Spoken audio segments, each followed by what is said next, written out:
سيدنا محمد وعلى آله وصحبه أجمعين. قال باب القراض, a chapter on investment. قال وعن صهيب رضي الله عنه أن النبي صلى الله عليه وسلم قال: ثلاث فيهن البركة: البيع إلى أجل، والمقارضة، وخلط البر بالشعير للبيت لا للبيع.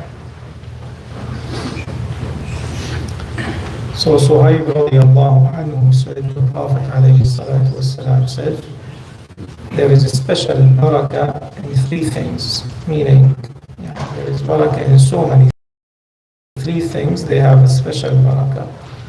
The first one, selling someone who's in need and not taking the payment right away, allowing him to delay the payment, not with increasing the price, because that's a different form of payment, that's bay'ul mafalis, but this is meaning to allow him to pay you in installments or at a later time.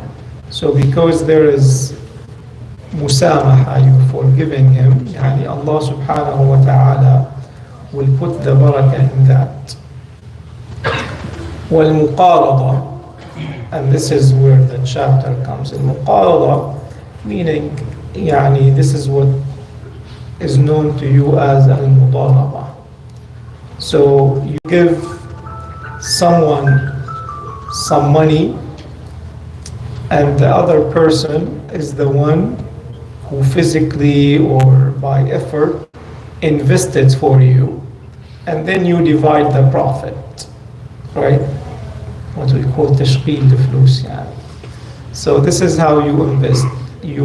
No effort from you, the money from you, and the effort from the other person. And that other person either can do trading in real estate, in whichever halal venue for investment, and then you divide the profit based on an agreement, 50-50 or 60-40, something like that, depending on how much profit.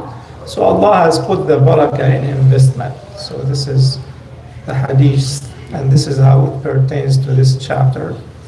And then the last one, the Prophet alayhi salatu wasalam saying, like at home, mixing the barley with the wheat.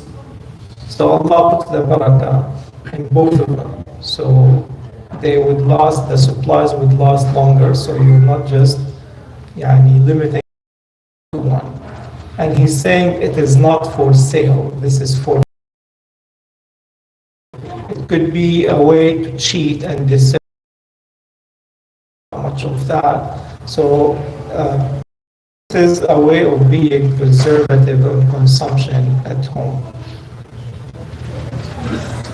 The second hadith, قال وعن حكيم بن حزام رضي الله عنه أنه كان يشترط على الرجل إذا أعطاه مالا مقارضة أن لا تجعل مالي في كبد رطبة ولا تحمله في بحر ولا تنزل به في بطن مسيل فإن فعلت شيئا من ذلك فقد ضمنت مالي. So Hakim bin Hizam, as we've had in this book, so many hadith after him. He was active in trading and selling and buying. So he would invest his money this way, like by al-muqarada, meaning he would give it to someone to buy and sell, and then he would take a share of the profit.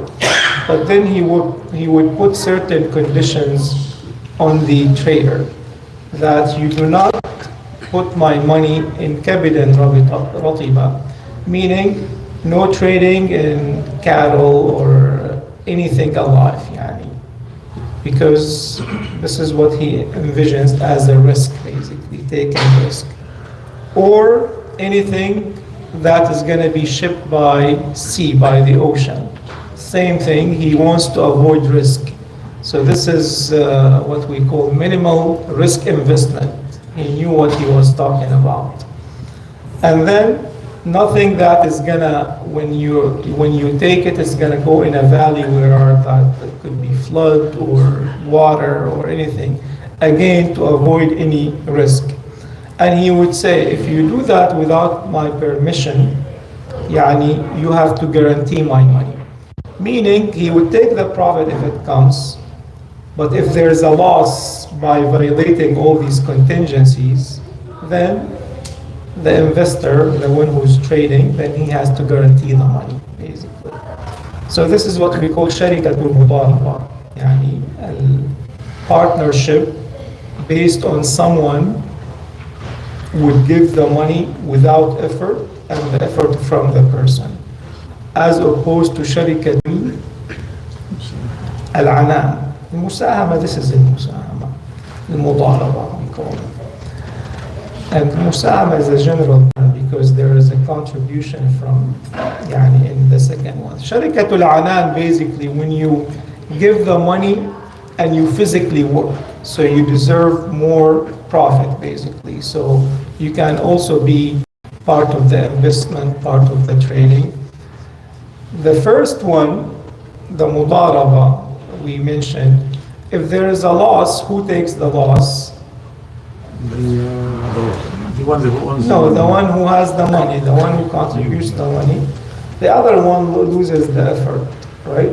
The second one, both would take the loss basically because they were physically or they were active in the effort.